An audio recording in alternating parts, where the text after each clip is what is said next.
Assalamualaikum warahmatullahi wabarakatuh. Alhamdulillahirabbil alamin wa bihi nasta'in ala umuri dunya waddin. Wassalatu wassalamu ala asyrafil anbiya'i wal mursalin wa ala alihi wa sahbihi ajma'in. Subhanaka la ilma lana illa ma 'allamtana innaka antal alimul hakim. La haula wa la quwwata illa billahil aliyyil azim. Rabbi shrah li sadri wa yassir li amri wahlul 'uqdatam min lisani yafqahu qawli. Qala Allah ta'ala ya ayyuhalladzina amanu taqullaha haqqa tuqatih wa la tamutunna illa wa antum muslimun. Wa qala fi ayatin ukhra ya ayyuhalladzina amanu taqullaha wa qulu qawlan sadida yuslih lakum a'malakum wa yaghfir lakum dhunubakum wa may yuti'illaha wa rasulahu faqad faza fawzan 'azima. Wa qala Rasulullah sallallahu alaihi wasallam may yuridillahu bihi khairan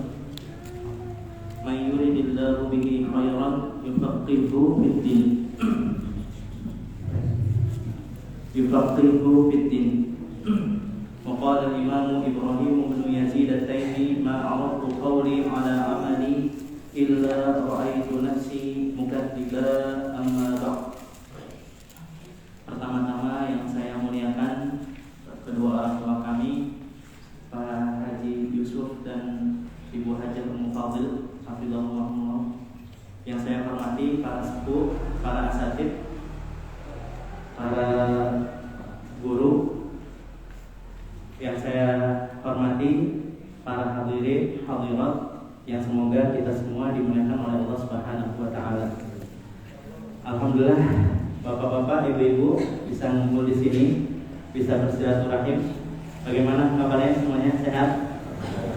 Dan semoga kita semua selalu diberikan kesehatan oleh Allah Subhanahu wa taala dan diberikan istiqomahan dalam menjalani ibadah-ibadah, segala perintah Allah Subhanahu wa taala dan menjauhi segala larangannya. Alhamdulillah kita bisa ngumpul di sini ya, bapak-bapak, ibu-ibu. Ini langsung saja ya, tadi kayaknya udah dikasih mukadimah ya. Ahlan. Betul ini. Kayaknya terjadi kepadatan di sini ya. Boleh digeser di sini. Betul. Ikhwah, Awidi, betul. Ya. Betul ini ya. Iya kumbajulu sapit turokat, kata Nabi sallallahu alaihi wasallam, jangan duduk di jalan. Ya, betul. Yang ini yang dekat sama jalan di sini. Ya, betul. Ibu-ibu, bapak-bapak yang dirahmati Allah, ini insyaallah ya sekitar ya mungkin sampai jam 3 lah ya. Estimasi ya sampai jam 3 insyaallah kita akan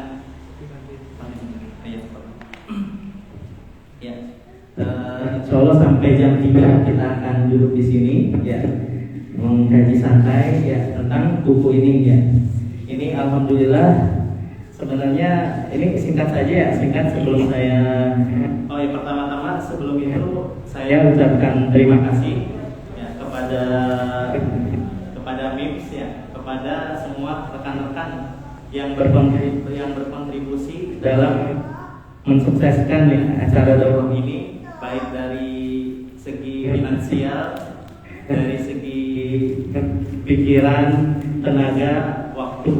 Semoga semuanya, ya saya mewakili pribadi dan mewakili yang hadir di sini, itu mengucapkan terima kasih kepada MIMS sebesar-besarnya atas juhud, atas keikhlasan mereka dan segala apa yang mereka korbankan untuk mensukseskan daurah ini. Amin ya rabbal alamin. Ya. Ini langsung saja coba kita baca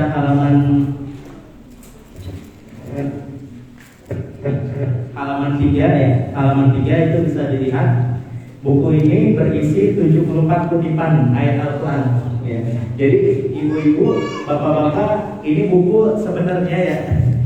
Bapak-bapak, ini sebenarnya buku ini disusun dalam bentuk poin dan mind map ya. Jadi ini padat. Jadi ibarat orang presentasi itu, ini PowerPoint ya. Bapak-bapak, ibu-ibu, ya semuanya para hadirin, ini PowerPoint. Jadi makanya narasinya bukan narasi buku, bisa dipahami ya. Narasinya bukan narasi buku, ini narasinya narasi orang presentasi. Ya, orang presentasi. Jadi kalau dinarasikan jadi buku, ya mungkin bisa 2 kali lipat. Ya, paham ya. Dan di sini dalil nggak ditulis Arabnya, langsung terjemahannya. Ya, jadi ini semua murni daging. Ini daging kagak pakai kuah ini. Ya, daging doang, kagak pakai nasi juga. Daging doang, sambal aja, lalapan aja kagak. Ya, ini buku ini nih. Ya, ini benar-benar daging semua. Jadi makanya ya telurnya agak susah. Ya, telurnya agak susah. Jadi satu saja dijabarkan bisa banyak. Nah, soalnya ini tadi yang saya sampaikan, awalnya ini buku mau dijadiin PowerPoint, jadi bukunya buku lux gitu, buku poin gitu. Nah ternyata karena waktu tidak sempat, akhirnya dijadikan buku ya, tapi narasinya belum diubah ya. Jadi paham kan ya teman-teman, antara narasi dan PowerPoint presentasi ya, narasi buku. Nah langsung saja, insya Allah mukadimahnya kayaknya di tengah-tengah saja ya. Ini jam 9, insya Allah sesi berikutnya jam berapa saja kalau nggak salah di London? Jam 10.11 ya, kalau salah ya. 10.30 insya Allah, 10.30 kita istirahat. Langsung saja buka halaman ke-3. Nah ini buku ini berisi 74 kutipan ayat Quran, hadis Nabi dan nasihat para sahabat ya. Jadi ini 40 nasihat ya, tapi kutipan dari 3 ini, Al-Quran, hadis dan perkataan sahabat ada 74. Ya ada 74. Nah kemudian dilengkapi dengan 70 nasihat para ulama. Nah kalau ulama ya, nasihat ulama ini nasnya, redaksinya ada 71 ya, 71. Nah adapun kisah para salaf itu ada 86. Jadi ini sebenarnya buku 280 halaman ini udah tulisannya gede-gede. Ini tulisannya menurut hadirin gede apa cukup ini? Kebesarannya. Tapi kayaknya kalau bagi para orang tua mah pas ya. Ya kalau bagi yang anak-anak muda ini mungkin agak kesannya agak kegedean mungkin ya. Ya, Afebi gimana? Pas. Oh, kalau pas berarti 10 berarti. Afebi gimana? Ustaz Afebi, pas. 10 juga. Ya, ya kita inilah kabir kata Nabi, gedein lah. Maksudnya apa? Utamakanlah bagi yang mudah, ya utamakan yang mudah itu agak dibesarkan. Mungkin cetakan berikutnya akan disesuaikan atau ya seperti itu. Kemudian disadur dari 100 referensi. Ya ini buku ya berhubung daging semua. Referensinya aja lebih dari 100, sebenarnya lebih dari 100 ya. Cuman yang sempat ditulis baru 100 ya. Maksudnya yang sempat direkap baru 100. Bisa dilihat halaman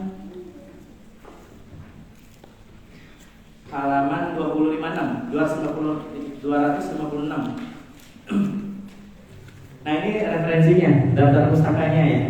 Yang santri, ya yang ustaz, yang bisa merujuk silakan. Nah, ini dari halaman 256 sampai berapa? 281 ini referensinya.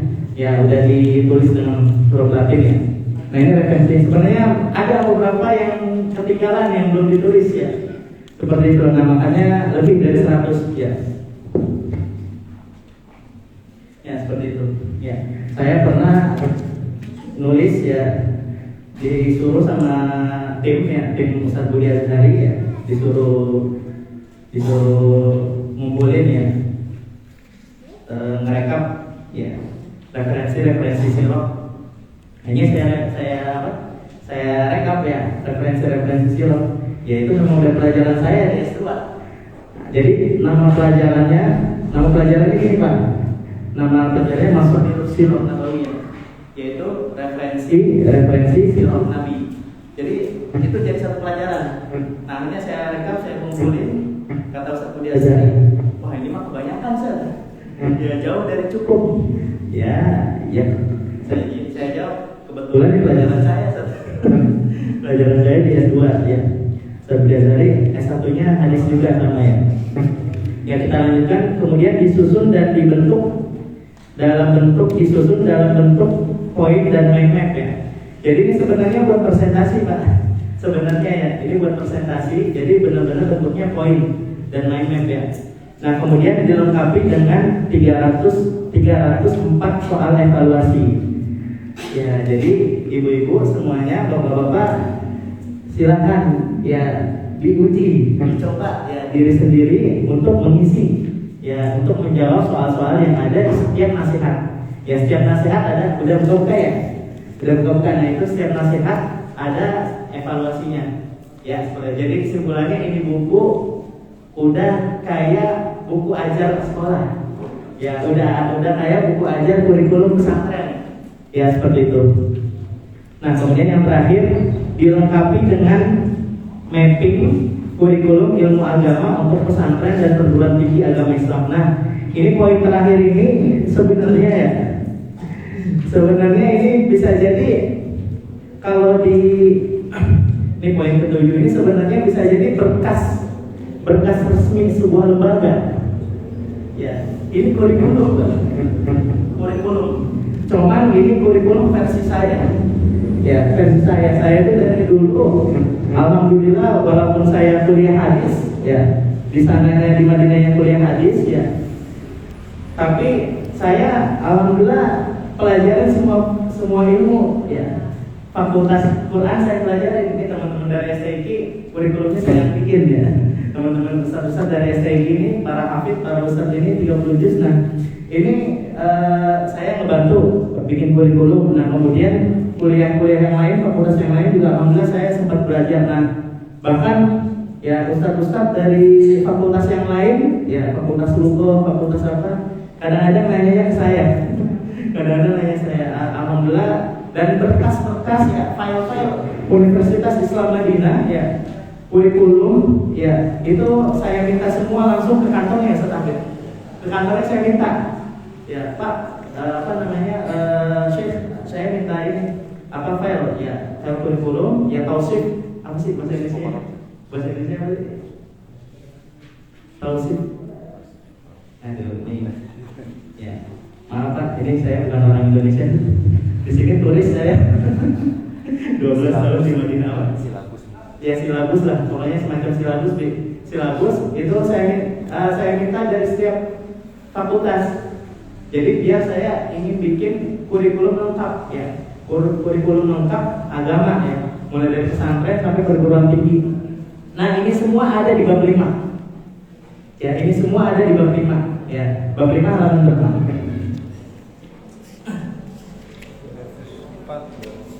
204. Ya. Nah, halaman 204 ini ya, ini baik yang hadir di sini ataupun yang nyimak yang nyimak dari online ya. Ini bab 5 ini sebenarnya kurikulum lengkap ya, mapping ilmu agama. Jadi kalau mau tahu ilmu agama itu mappingnya, ya mapping itu petanya kayak gimana, ini di bab 5 nih. Di bab 5 ini ya. Dari pesantren sampai bahkan sampai S2 S3. Ya, di disiplin ilmu utama ya. Enggak semua disiplin ilmu saya cantumkan di sini enggak. Yang penting-pentingnya aja, yang utamanya aja. Tapi sudah cukup lah. Ya, jadi ini bisa jadi bab 5 ini nggak bakalan saya baca ya, karena ini mungkin ya ini objeknya atau konsumsinya santri, ustadz, kiai, bahkan murid pesantren. Ya, murid pesantren atau yang mau menginspirasi atau mau mau rujukan referensi untuk bikin kurikulum ya pesantren, SMA, ya kemudian perguruan tinggi bahkan S2 ini bisa dibaca di bab 5. Ya paham. Nah makanya Pak di halaman pertama di covernya saya tulis Pak, buku ini 40 nasihat dalam menuntut ilmu untuk para santri. Jadi semua yang ada di dalam buku ini worth it untuk seorang santri. Ya. Nah, untuk mahasiswa ilmu agama, untuk mahasiswa ilmu agama juga. Jadi saya menyaring Pak, data-data ini saya cantumkan di buku ini yang universal semua. Yang paling urgen saya ada di buku ini semua. Jadi bisa dikonsumsi insya Allah oleh semua jenjang penuntut ilmu. Nah kemudian para guru juga bisa mengkonsumsi dari ini. Kemudian para asatid juga bisa ya. Kemudian aktivis dakwah dan kaum muslim secara umum. Jadi insya Allah data atau informasi atau ilmu yang ada di buku ini itu sudah disaring sengaja oleh Al-Fakir penulis untuk bisa dikonsumsi oleh bermacam jenjang penuntut ilmu. Nah, langsung saja Bu ya. Ini dilihat daftar isinya, Pak. Dilihat daftar isinya. Ya ini halaman 4 timnya ya. Yang tim bahasa Ustaz Jundi, ya Kang Andri, yang layoutnya dan seterusnya. Kemudian ya lanjut ke daftar isi dulu kali ya. Daftar isi halaman berapa ya?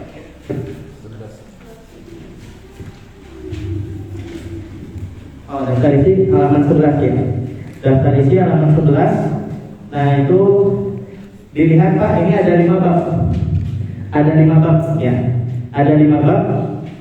Ini semua saya pilih 40 nasihat yang terpenting ya, yang terpenting bagi penuntut ilmu. Nah, bab pertama adalah nasihat-nasihat yang berkaitan tentang takwa. Ya, tentang takwa. Nah, jadi ya namanya ibadah, namanya menuntut ilmu paling penting takwa, Pak. Menuntut ilmu itu paling penting takwa. Ya, dia ini harus bertakwa. Bertakwa itu cakupannya apa nanti kita sebutkan. Nah, yang kedua adalah nasihat-nasihat yang berkaitan tentang proses belajar. Bab 2. Nah, ini yang paling banyak ya. Ini mungkin sekitar 40%. 40% buku ini itu bab 2. Ya, 40% buku ini bab 2 yaitu nasihat-nasihat tentang proses belajar. Enggak tahu deh, ada enggak 40%? Dari halaman 36 sampai halaman 117 ya, mungkin sekitar 30% lah ya, sekitar 30%. Nah, hampir 30%. Nah, itu bab 2 ini. Nah, kemudian bab 3 nasihat-nasihat tentang pribadi penuntut ilmu. Ya. Jadi kalau bab 2 proses belajarnya, kalau bab 3 ini pribadinya. Pribadinya kalau bab 3. Nah, bab keempat ini nasihat-nasihat tentang kurikulum. Ya, tentang kurikulum dan pelajaran. Jadi kesimpulannya, kalau bab 1 tentang takwa, nah bab 3 tentang pribadi. Ini hampir mirip di bab 1 sama bab 3. Cuma saya pisahkan karena yang bab 1 khusus yang takwa-takwa saja. Nah, kalau yang bab 3 selain takwa, tapi yang mencakup pribadi. Nah, adapun bab 2 proses belajarnya. Adapun bab 4 apa yang dipelajari? Paham ya perbedaannya ya? Bab 4 apa yang dipelajari. Nah, bab 5 ini bonus ya, ini mapping ya. Ini mapping bagaimana kerangka ya. Jadi kalau mau tahu ilmu agama itu ya, jadi kalau kita ingin mempelajari suatu ilmu, ya itu harus tahu mapping ilmunya. Ya, kalau saya mau jadi dokter, Ya kalau bisa tahu mapping ilmu kedokteran. Ya kalau bisa yang komprehensif. Ya yang komprehensif. Sebelum jadi dokter spesialis ya jadi dulu dokter yang yang generalis, dokter umum. Jadi tahu dulu mapping ilmu agama. Nah, langsung saja kita mulai. Ini kita bagi jadi 4 sesi ya, bapak-bapak, ibu-ibu. Kita bagi jadi 4 sesi. Insya Allah setiap sesinya 10 nasihat. Ya, insya Allah satu sesinya 10 nasihat. Nah, langsung saja kita mulai nasihat pertama ya, atau dari pendahuluannya.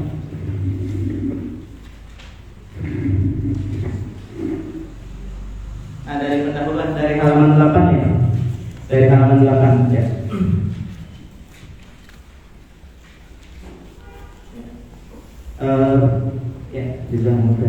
Ya bapak-bapak, ibu-ibu, ini semua kita 6 jam ini hanya bedah buku ya.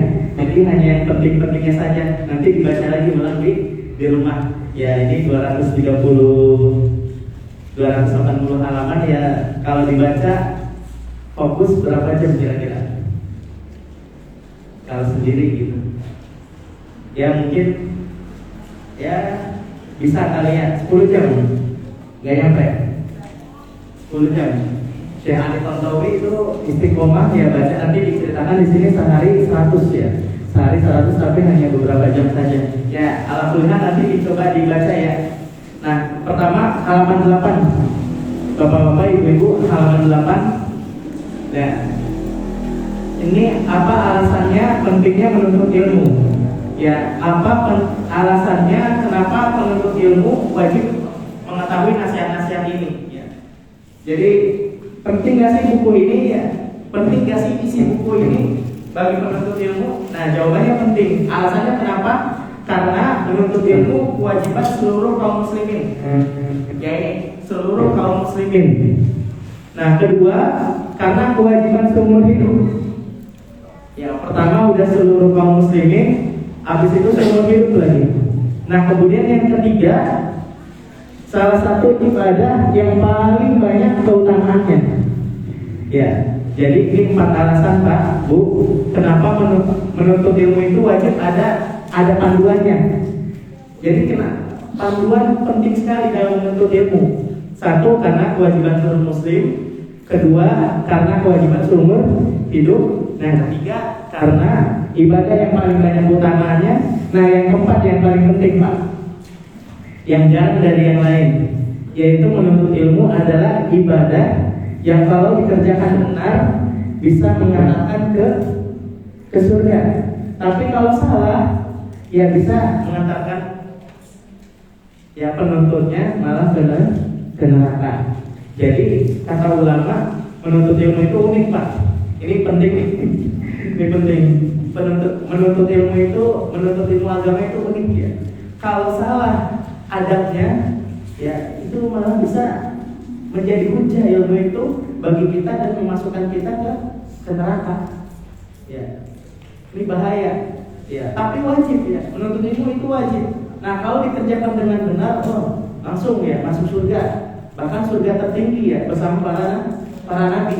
Nah, tapi kalau dikerjakannya salah, ya niatnya salah, caranya salah, adabnya salah, tauhidnya salah, ya dalam menuntut ilmu, nah maka bahkan akan menjebloskan penuntutnya ke neraka. Nah selanjutnya, nah ini cara ilmu yang berkah. Nah ini cara ilmu, ciri-ciri ilmu yang berkah. Halaman 9 Pak. Halaman 9, ciri-ciri ilmu yang berkah. Ya. 1, penguasaan maksimal akan ilmu yang dipelajari. Ya, jadi kalau ciri keberkahannya ilmu itu biasanya ilmunya dikuasai ya, yang dipelajari itu dipahami dan dikuasai. Ya, seperti itu. Nah, kemudian diamalkan ilmu tersebut. Nah, kemudian disebarkan ilmu tersebut. Nah, ini kata ulama 3 ciri orang yang ilmunya berkah, ilmunya bermanfaat, yaitu dikuasai dengan baik, kemudian diamalkan, kemudian disebarkan.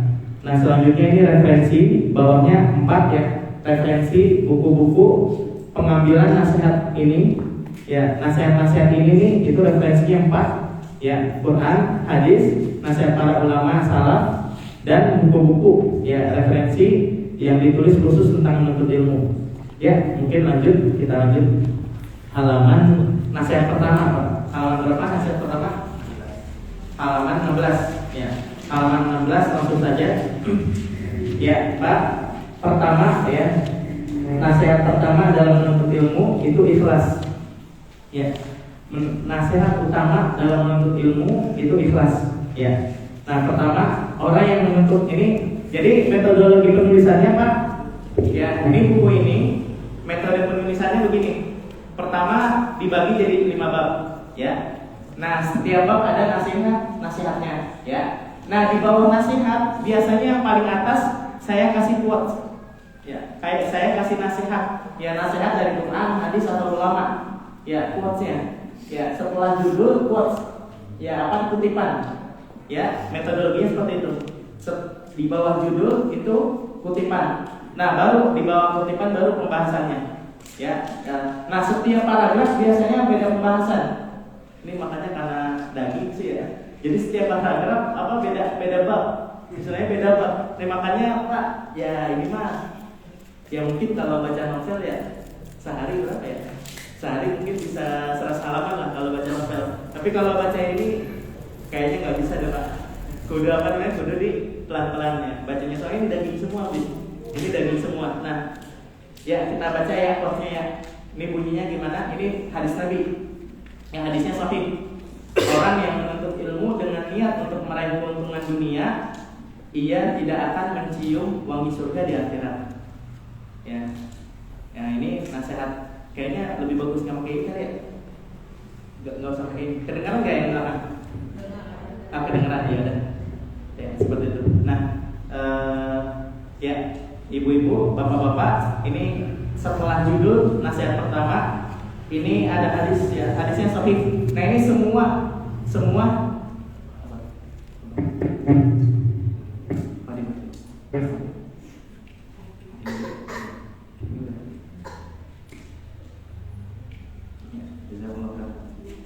nah ini judul semua hadis ya. Kalau hadis Nabi semua yang saya sebutkan di sini saya jelaskan hadisnya. Apakah dhaif ataupun sahih saya jelaskan di sini. Jadi aman Pak. Ini hadis semuanya nggak ada yang hadis sahih, nggak ada yang nggak sahih atau nggak hasan. Kalau dhaif pun itu saya jelaskan dhaif di sini. Ya jadi aman Bu ya, nggak perlu nanya ini hadisnya sahih apa enggak, udah dijelasin di sini. Nah, kalau hadis Bukhari Muslim udah jelas sahih Pak ya. Jadi kalau saya bilang di sini Bukhari, nah berarti itu udah jelas pasti sahih. Nah, langsung saja kata ulama apa? Kata Nabi apa? Orang yang menuntut ilmu, tapi kalau ada pulpen boleh digarisin yang paling terpenting ya. Yang paling terpenting pertama quotes-nya. Nah, ini quotes-nya apa? Orang yang salah niat ya, itu bakalan masuk salah niat menuntut ilmu. Ya, kita kan niatnya benar ya untuk menuntut ilmu. Tapi salah niatnya. Kita menuntut ilmu tapi salah adabnya. Ya, kita menuntut ilmu ibadah tapi salah adabnya. Salah satu salah adabnya salah niatnya. Nah, itu malah kita bukannya masuk surga malah masuk neraka. Alhamdulillah min dzalik, kata Nabi apa? Enggak bakalan mencium wangi surga. Ya berarti masuk nerakanya yang dalam banget. Masuk nerakanya ya yang dalam banget. Sampai bau surga aja enggak kecium. Nah, ini kata hadis Nabi. Nah, saya jelaskan halaman 18-nya niat-niat yang salah. Ya, niat-niat yang salah. Satu, mencari ijazah. Bawah Bu ya. Niat di antara niat menuntut ilmu yang salah mencari ijazah. Ya.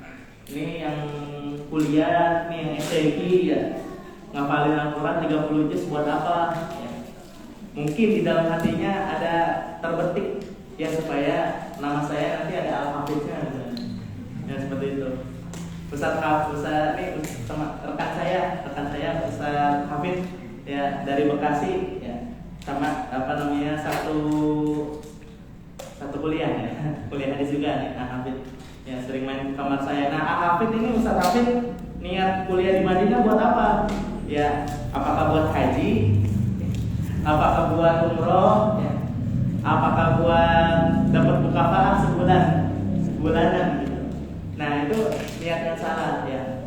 Atau supaya dipanggil LC ya, Ustaz Hamid. Ya seperti itu. Nah, atau untuk ijazah, sertifikat dan sebagainya. Nomor 2, wasilah mencari pekerjaan, jabatan dan bisnis. Nah, jadi belajar ilmu agama ya, yang kuliah untuk nyari nafkah malah, nah ini salah ya. Mencari pujian, pengakuan dan perhatian, nah ini juga sama ya. Menuntut ilmu ya supaya dijadikan ustaz, ini salah juga ya. Menuntut ilmu supaya ya dipuji sama orang ya, ini salah. Nah yang keempat ini supaya mengungguli, mengalahkan, meremehkan orang lain dan dengan kepintarannya. Ya bisa jadi kita menuntut ilmu ya malah untuk merendahkan orang lain gitu. Ada teman kita yang mungkin pernah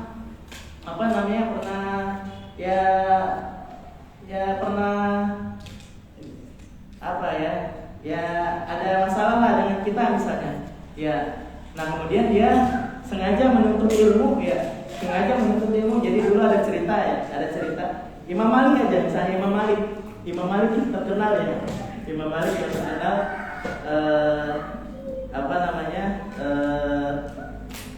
gurunya Imam Syafi'i, katanya dulu beliau masih kecilnya. Nah itu tukang main ya Imam Malik. Tukang main, jarang ngaji. Imam Malik kenal ya, bapak-bapak, ibu-ibu ya. Gurunya Imam Syafi'i, yang pemilik atau pendiri mazhab Malikiyah.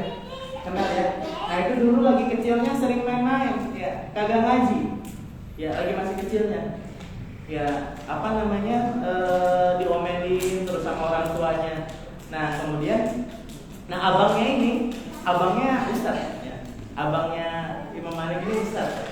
Nah kalau main ya badut banget, penduduk Madinah bilang, itu siapa sih?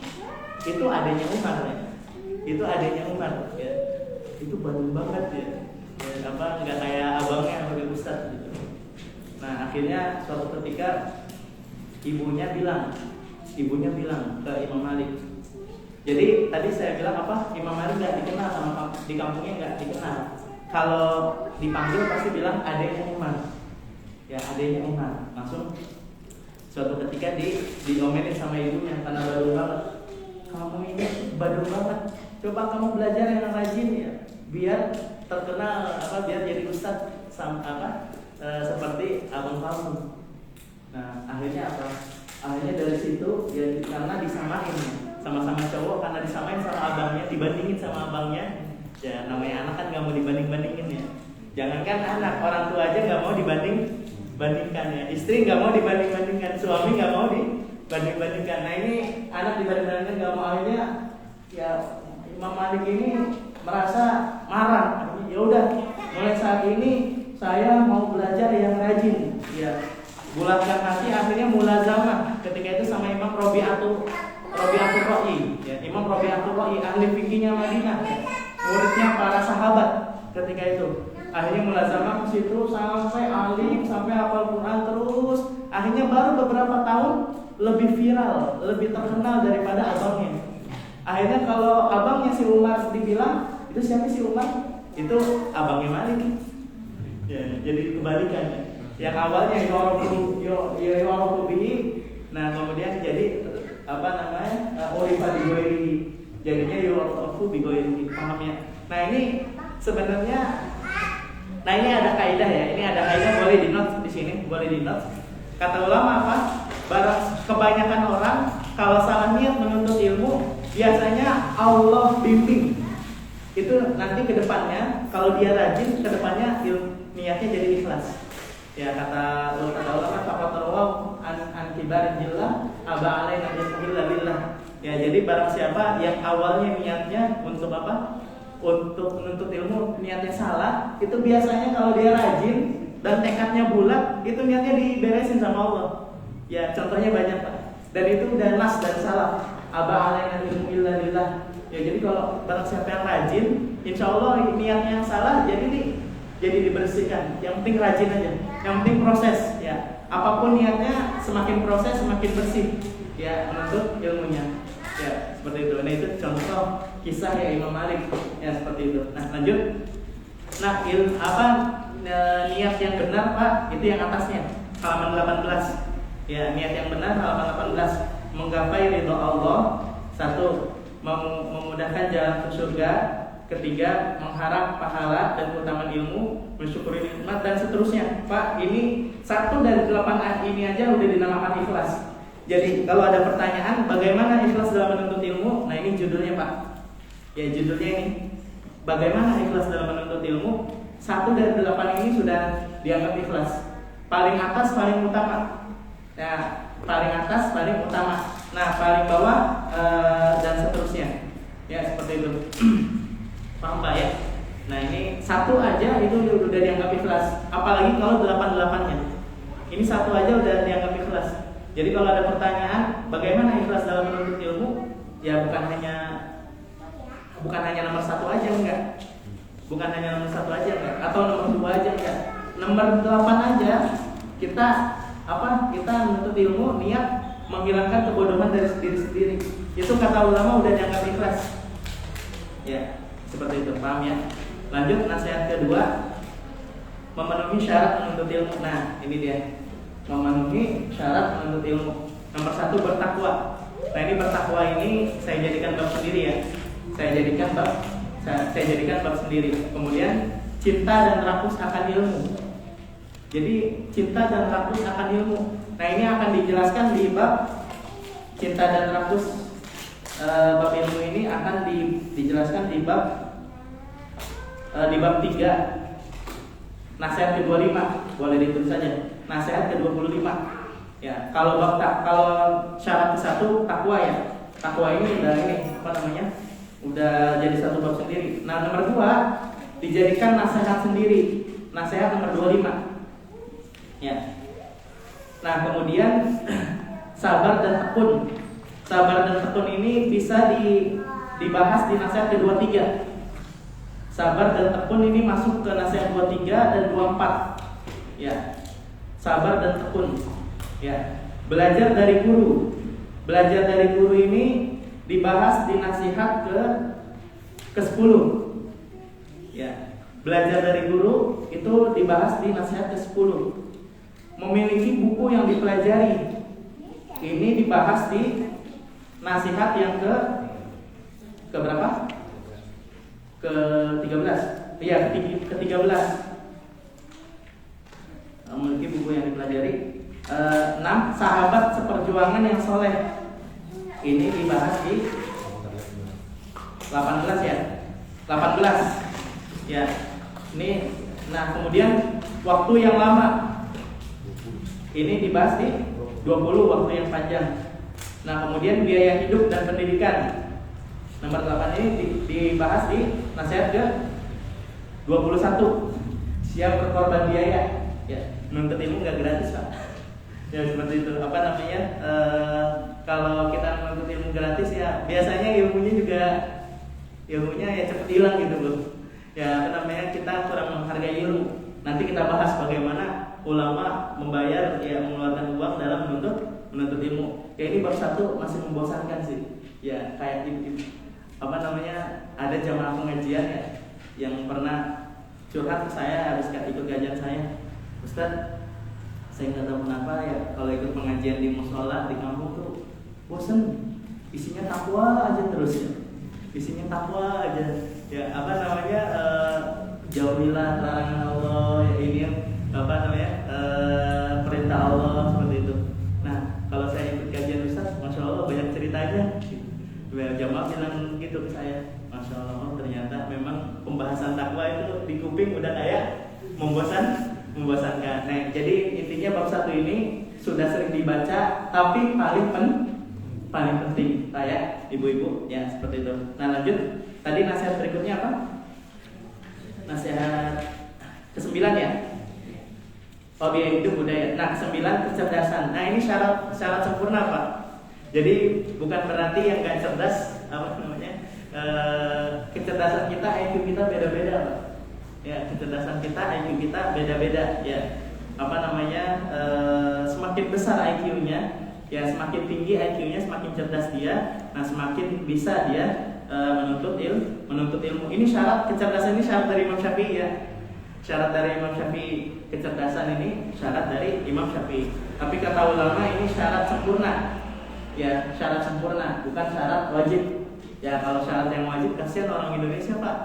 Soalnya orang Indonesia ya dari tahun ke tahun itu rata-rata IQ-nya masih 70. Ya Allah, masih 70, Pak. Rata-rata orang Indonesia. Ya, kita gaulnya bukan dengan teman sekolah, gaulnya bukan dengan teman kita gaulnya sama teman sekolah, sama teman ngaji, sama PNS dan seterusnya ya. Kalau orang-orang kampung ya, kan IQ itu kan genetik. Bisa jadi genetik ya. Ibu bapaknya, faktor keturunannya. Jadi orang Indonesia itu ya IQ-nya ya termasuk rendah. Yang paling tinggi ya Singapura, Asia Timur. Dan memang Pak, memang ya ya terbukti gitu. Dalam dunia ilmu kita prestasinya tuh kurang ya, prestasi ini seperti itu. Nah, untungnya ya dalam ilmu agama ya kecerdasan ini bukan syarat yang wajib ya. Alhamdulillah thalib di Indonesia gimana di kuliah hadis ya, lumayan lah ya, bisa mengharumkan nama baik Indonesia. Pokoknya kalau thalib Indonesia yang ada di Universitas Islam Madinah ya, yang rosip-rosip yang gagal-gagal ya ada juga ya, tapi yang summa cum laude banyak juga ya, yang summa cum laude banyak juga, alhamdulillah yang seperti itu. Nah, ini kecerdasan. Nah, kalau 9 ini terlaksana Pak, kalau 9 ini dipenuhi, insya Allah Pak, insya Allah bakalan menjadi ulama Rabbani, pewaris para nabi ya. Kata ulama apa? Kalau 9 ini ngumpul ya, Pak Widi kalau 9 ini punya ya, Pak Widi kalau 9 ini punya itu nggak bakalan bisa ke-Uber ya, nggak bakalan bisa ke-Uber sama yang lain.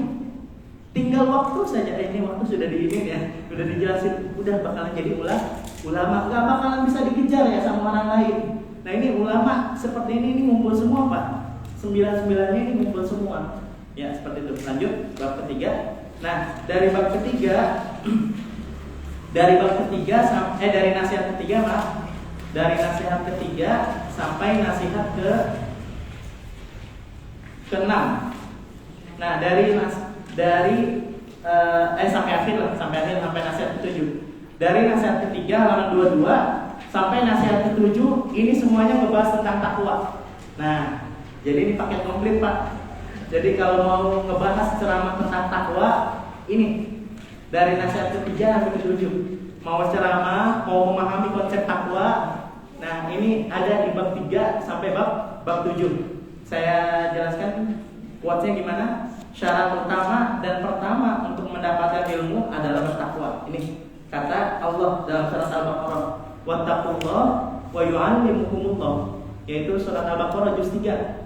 Wattaqullah wa yu'allimukumullah. Kalau enggak bertakwa jangan harap dapat ilmu agama. Kalau sering ghibah ya, kalau sering ya malas ibadah, kalau jarang buka mushaf dan seterusnya, nah itu jangan harap untuk dapat ilmu agama. Nah bertakwa itu mencakup 4 Pak. Jadi kalau ada kata-kata bertakwa ya, nyari istri itu istri yang bertakwa ya, nyari suami yang bertakwa ya, seorang muslim harus jadi bertakwa. Nah bertakwa itu apa sih? Cakupannya 4 ya. Jadi kalau mau paham takwa itu apa aja, 4. Pertama ibadah vertikal ya, kedua ibadah horizontal.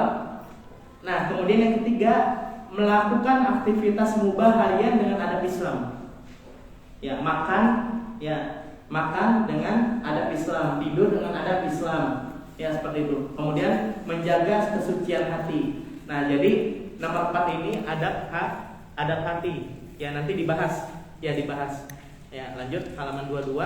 Nah ibadah nih nomor 2 ini Pak, nasihat ketiga ini khusus ke cakupan takwa yang pertama. Ini kan tadi saya jelaskan Pak ya, takwa itu ada 4 ya. Nah nomor 1 nasihat ketiga, nomor 2 nasihat keempat, nomor 3 nasihat ke-5, nah nomor 4 nasihat ke-6. Ya ini dilihat ya. saya nasihatin, saya jadikan nasihat sendiri-sendiri.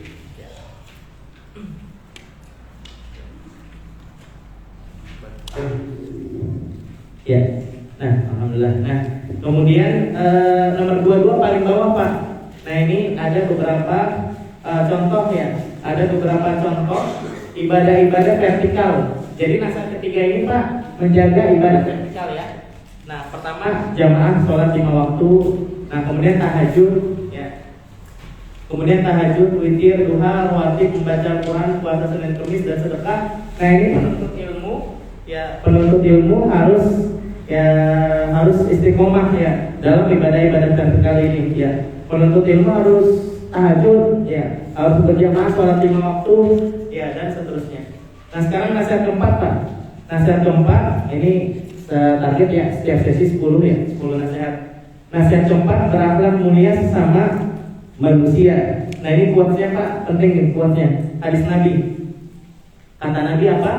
Seburuk-buruk manusia di akhirat adalah orang yang di dunianya dijauhi oleh orang lain karena akhlaknya yang buruk. Ya, orang yang paling buruk di dunia di akhirat adalah orang yang ditinggalkan oleh temannya ya gara-gara akhlaknya yang buruk, yang kasar dan seterusnya. Ya. Lanjut.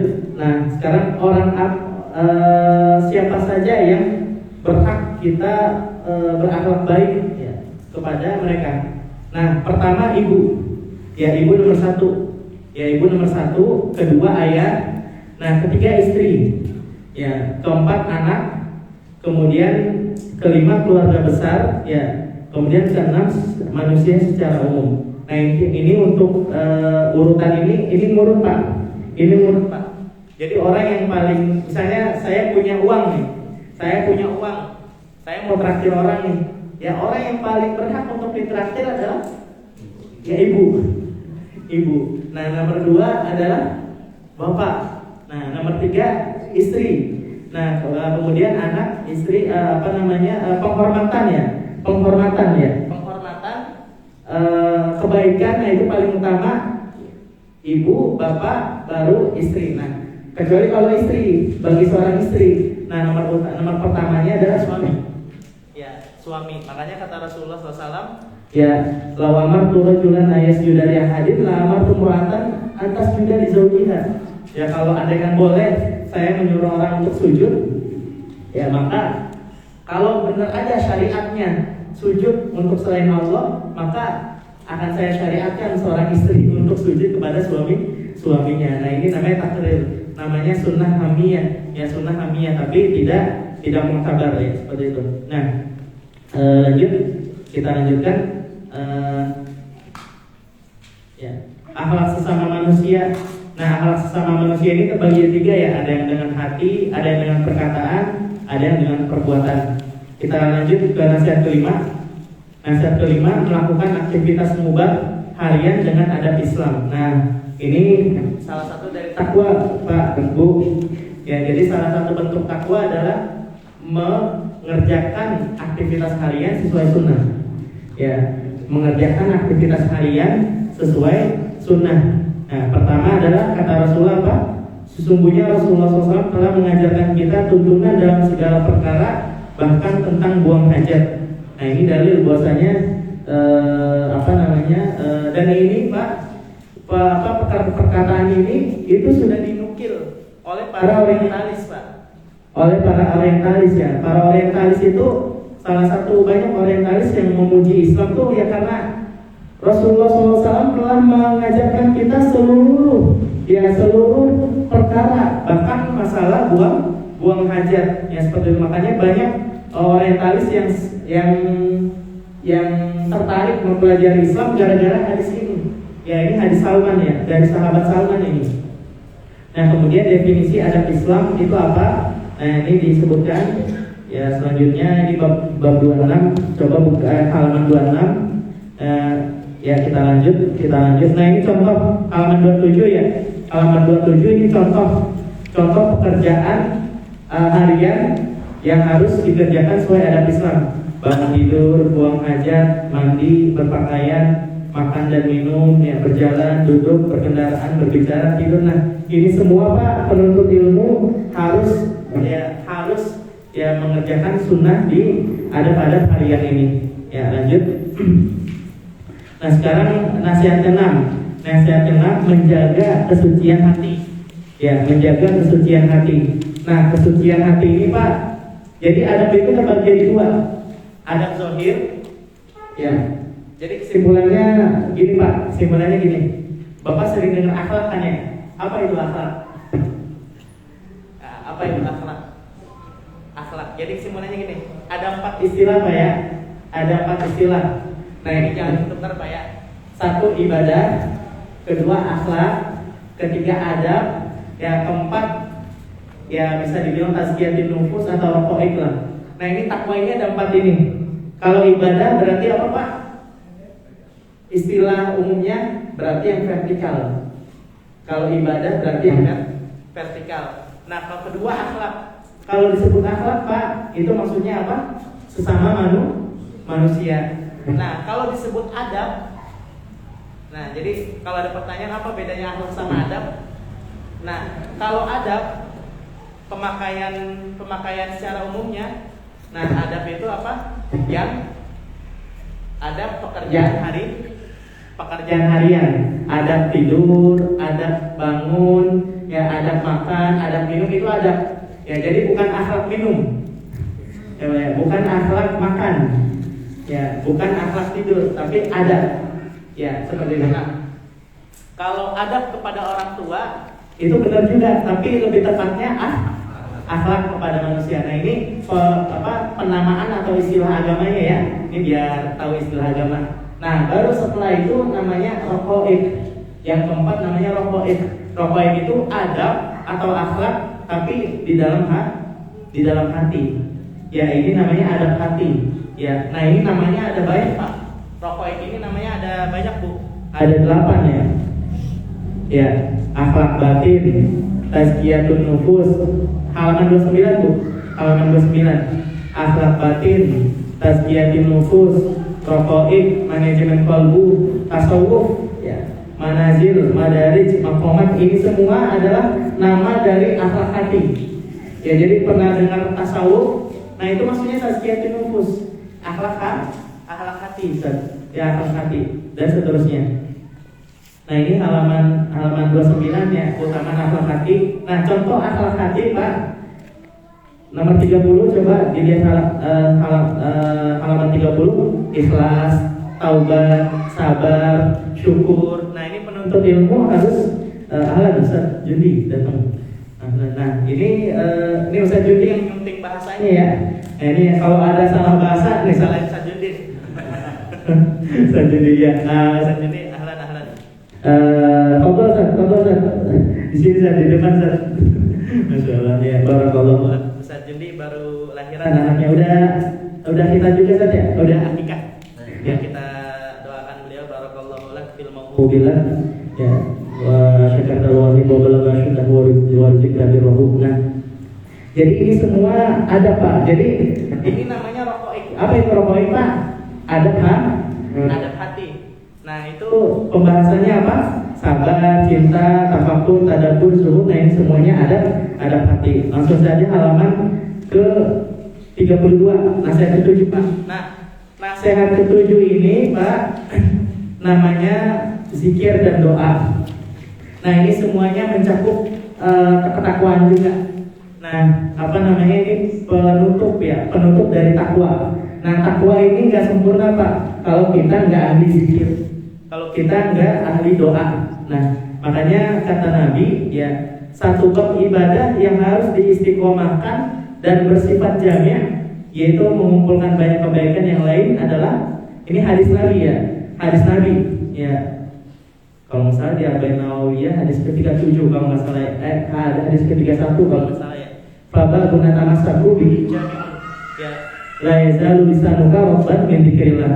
Jadi Pak, salah satu akhlak penuntut ilmu ya, salah satu akhlak penuntut ilmu yang sering kita tinggalkan yaitu adalah membasahi lidah kita ya, membasahi lidah kita dengan zikir kepada zikir kepada Allah, ya seperti itu. Jadi ya kalau bisa zikir itu udah hafal lah, zikir pagi petang, kemudian zikir. Nah ini kita bahas Pak, zikir itu kalau dibilang zikir Pak, kalau dibilang zikir dalam agama itu maksudnya termasuk 4. Ya, kalau ada istilah zikir itu mencakup 4 Pak. Ya, kalau di Quran disebut zikir, di hadis disebut zikir, itu maksudnya ada 4. Ya, apa aja? Nih halaman 32 Pak ya. Pertama sana pujian. Ya, jadi bertasbih itu zikir. Nah, kemudian kedua doa pun disebut zikir dalam agama. Ya, doa itu disebut zikir dalam agama. Ya, walaupun doa nanti ada pengertian khususnya. Nah, kemudian istighfar termasuk zikir. Nah, kemudian selawat. Nah, selawat pun termasuk zikir. Jadi kalau kita bilang ahli zikir, ya penuntut ilmu itu harus menjadi ahli zikir, ya berarti ini 4-4-nya. Ya, 4-4-nya.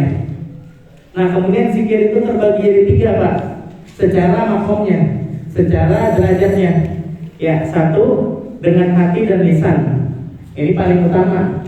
Jadi lidahnya berzikir, hatinya juga berzikir. Jadi kalau kita habis sholat zikir, ya astagfirullahaladzim, ya lidahnya bilang astagfirullah, hatinya juga minta ampun ya. Kemudian kita baca subhanallah. Nah, hatinya juga berkata maha suci Allah. Makanya kalau bisa Pak ya, kalau bisa zikir setelah sholat, zikir pagi petang itu tahu terjemahannya Pak. Nah ini PR nih ya, PR ya. PR pertama di program di daurah bedah buku ini, PR pertama apa? Ketahui, pelajari terjemahannya bacaan sholat. Ya Pak ya, semuanya baik ustadz, ya bisa jadi ustadz kan kadang nggak murojaah, baik ustadz, baik santri, ya baik mahasiswa, ya baik bapak-bapak, saya nasihatkan PR pertama. Ini kebiasaan kajian saya. Saya kalau ngisi kajian ya ngasih PR, hobinya ngasih PR. Ibu, PR Bu ya. Ini pulang dari daurah ini, Ibu punya PR. Apa itu? Bacaan sholat, Al-Fatihah, surat-surat pilihan, zikir pagi, zikir petang, kemudian doa dan zikir setelah sholat, dipelajari terjemahannya. Ya, biar zikirnya itu dengan hati dan lisan. Ya, seperti itu. Ya, Allahumma antas salam wa minkas salam wa ilaika ya'udus salam, itu supaya tahu artinya. Allahumma la mani'a lima a'taita. Nah, itu tahu artinya. Supaya zikirnya ini menjadi ahli zikir, yaitu dengan lisan dan dengan hati. Ya, lanjut. Nah, nomor 2, zikir dengan hati saja. Nah, ini bisa Pak. Bisa zikir dengan hati aja udah dapat pahala. Ya, kita ya astagfirullah, minta ampun, ya kita mentakbirkan Allah, mengagungkan Allah, ya kita bertadarruk, berdoa kepada Allah dengan hati saja. Nah, itu udah dapat pahala. Nah, yang ketiga, paling dikit pahalanya yaitu zikir dengan lisan saja. Nah, kebanyakan orang nomor 3. Nah, ini paling dikit pahalanya, lisan saja, hatinya nggak zikir. Jadi masih lebih besar pahalanya dengan hati saja. Dia nggak diucapkan tapi hatinya yang berzikir. Nah, ini pahalanya lebih besar. Kecuali dalam sholat Pak ya. Kalau sholat nggak sah. Kalau dalam hati saja. Ya Ibu, ya Bapak baca Al-Fatihah dalam hati doang gitu misalnya. Walaupun sholat jahriyah di hati doang baca Al-Fatihahnya, itu nggak sah. Ya nggak sah. Maksudnya di sini adalah zikir selain sholatnya. Baca Al-Fatihah atau baca tasyahud. Tasyahud kan wajib ya. Nah, itu kan bisa dibilang zikir. Ya tasyahud itu. Karena di situ ada pujian juga, ada selawat juga. Bapak tasyahudnya jangan dalam hati ya. Kalau dalam hati enggak sah. Ya maka diucapkan, tapi yang penting nggak kedengaran sampai samping. Ya, jadi Pak, volume kita zikir itu terbagi jadi 4. Nah, ini boleh ditulis nih, volume kita zikir itu terbagi jadi 4. Pertama dalam hati ya, dalam hati kan ini bukan volume. Dalam hati, ya baca Al-Fatihah zikir dalam hati, Allahu Akbar dalam hati. Ya. Nah, ini kalau selain bacaan sholat sah. Ya, selain bacaan sholat sah. Ya seperti itu. Nah kedua, dalam hati ini namanya qiraah qalbiyah ya, hati. Nah yang kedua adalah lip sync. Lip sync itu cuma gerak suara. Ya cuma gerak suara. Ya seperti itu. Nah ini juga nggak sah dalam sholat, tapi tetap dapat pahala. Ya dalam sholat nggak sah lip sync, bener-bener nggak ada suaranya, cuman ngegerakin bibir aja udah. Nah, yang ketiga adalah namanya isror. Isror ini membaca, tapi samping aja nggak kedengeran. Ya, jadi tapi dalam kondisi yang sepi ya, dalam kondisi yang sepi. Sepi misalnya kayak gini nih, ini hening nih. Nah saya baca, tapi yang ngedenger saya doang. Persis kayak sholat. Nah itu namanya isror. Nah itulah volumenya makmum. Ya, volumenya makmum, baik perempuan ataupun laki. Ya, apa volumenya ini? Paham Pak ya? Apa itu isror? Isror itu mengeluarkan suara, tapi nggak kedengeran kecuali dia di tempat yang hening. Ya, tapi kalau di tempat yang ramai, dianya aja nggak kedengeran nggak masalah. Paham Pak ya? Patokannya tempat yang lagi hening. Nah ini makmum. Makmum itu bacanya apa? Isror. Ya isror. Tadi samping aja nggak kedengeran, samping aja nggak kedengeran. Nah ada namanya lagi apa? Kalau apa namanya ismam ya. Kalau di Jazariyah itu ismam ya. Itu namanya mukhafatah. Mukhafatah itu apa? Apa namanya? Dia baca tapi yang kedengeran sampingnya aja. Ya paham Pak ya? Dia baca tapi yang kedengeran samping aja. Yang samping aja. Yang kedua itu bisa jadi nggak kedengeran, bisa jadi samping aja. Nah ini bagusnya apa? Bagusnya di qiraat ismam. Ya di qiraat ismam. Ya itu kedengeran sampingnya. Ya atau zikir setelah sholat. Maaf doa itu bagusnya mukhafatah. Jadi kita doa. Jadi kalau doa setelah sholat nggak apa-apa. Volumenya agak dinaikin sampai samping kedengeran. Ya apa namanya bahasanya bukan mukhafatah apa ya? Ya mirip lah apa namanya derajatnya itu wala tukhafid biha wa tagibina dzalika sabila nih. Ini apa namanya mirip ya. Yang penting doa ini pertengahan. Nah baru atasnya berarti bukan 4 ya, berapa? 5 ya. Nah yang terakhir jahar. Sering denger ya jahar. Nah jahar ini untuk imam. Ya bisa yang ngedenger 2 di sampingnya atau bahkan 40 orang. Ini namanya jahar Ustaz. Ya apa namanya jahar. Jadi berapa tingkatannya itu 5 ya. Pertama yang nomor 5 aja jahar. Jahar ini untuk imam. Yang ngedengeran siapa? Yang ngedengeran orang kedua kita atau lebih. Ini jahar. Jahar ini khusus imam. Yang kedua tadi, yang keempat saya lupa bahasanya apa ya? Ya mukhafatah. Tulis saja dulu lah mukhafatah ya. Mukhafatah. Nah, mukhafatah ini adalah tatkala yang ngedengar orang sampingnya. Nah ini dipakainya kapan mukhafatah? Tatkala doa sendiri ataupun doa di keramaian di masjid, baca doanya mukhafatah. Ya seperti itu. Kecuali imam. Kalau doa imam khatib ya baru jahar. Paham ya? Atau qiraat ismam ya. Baca Quran ya. Baca Quran juga bagus. Maaf, kalau baca Quran jahar. Baca Quran bagusnya jahar. Jadi Bapak lagi baca Quran di rumah bagusnya jahar. Ya, kalau bisa kita baca Qurannya di ruang tamu, di ruang tidur udah kedengeran, ke dapur kedengeran. Kalau baca Quran jahar, sunnahnya jahar. Nah kemudian yang keempat tadi mukhafatah doa. Nah baca Quran tapi qiraat ismam saja. Ini ismam yang paham ya, anak STQ ya. Ya nanti dijelasin aja ya. Apa namanya? Yang ketiga apa ya? Isror. Ketiga isror. Nah isror ini makmum. Ya isror ini apa? Dia baca tapi yang ngedengar dia doang. Tapi ngedengarnya itu pun barometernya kalau tempatnya sepi. Ya seperti itu, paham ya. Yang kedua lip sync. Ya lip sync zikir sunnah ya sah aja, tapi kurang afdol. Nah kalau dikerjakan di sholat nggak sah. Baca Al-Fatihah cuma lip sync, bener-bener nggak ada suara sama sekali, nggak sah sholatnya. Nah yang terakhir qalbiyah, qiraat qalbiyah yaitu dengan hati. Ya kayak baca buku aja. Baca buku kan dengan hati. Ya baca buku kebanyakan dengan hati ya. Ya tahu-tahu tidur aja. Ya, nah itu baca buku dengan hati. Nah ini qiraat qalbiyah. Nah ini kalau zikir sunnah sah. Tapi kalau zikir sholat ya tasyahud dan sebagainya ini nggak sah. Ya lanjut. Kayaknya masuk bab 2 ya. Masuk bab 2 ya. Nasihat tentang proses belajar. Ya nasihat tentang proses belajar. Ini nasihat berapa? Halaman berapa? Halaman 37 ya. Halaman 37 bab kedua ya. Bab kedua nasihat ke-8. Ya, nasihat ke-8. Jadi Pak, ini sebenarnya bab 1 ya. Bab 1 paling mudah dipahami. Bab 1 ini paling mudah dipahami, paling bosan dibaca karena sering didengar, tapi paling susah diamalkan.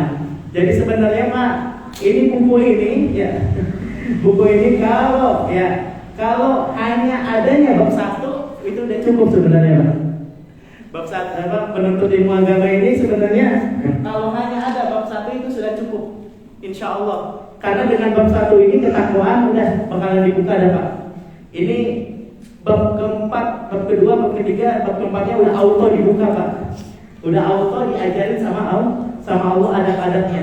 Udah dikasih guru, udah dikasih bimbingan sama Allah langsung ya, auto udah. Kalau bab 1 kita amalkan dan bakalan jadi penuntut ilmu yang sukses, yang tadi memenuhi 9 syarat yang tadi. Ya, seperti itu. Lanjut, nah ini sekarang nasihat ke-8. Nasihat ke-8 nih dalam nasihatnya apa? Proses ya. Proses ya. Proses menuntut bab 2 yaitu proses menuntut ilmu. Nah, ini ada bab 2 ada berapa nasihat ya? Bab 2.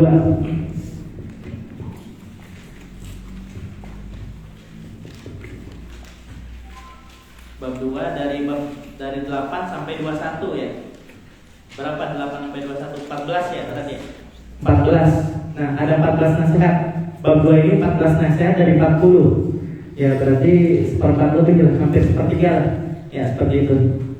Hampir sepertiga. Nah, pertama adalah mengetahui hukum thalabul ilmi. Nah, ibu-ibu, bapak-bapak, ini bab ke-8 agak detail.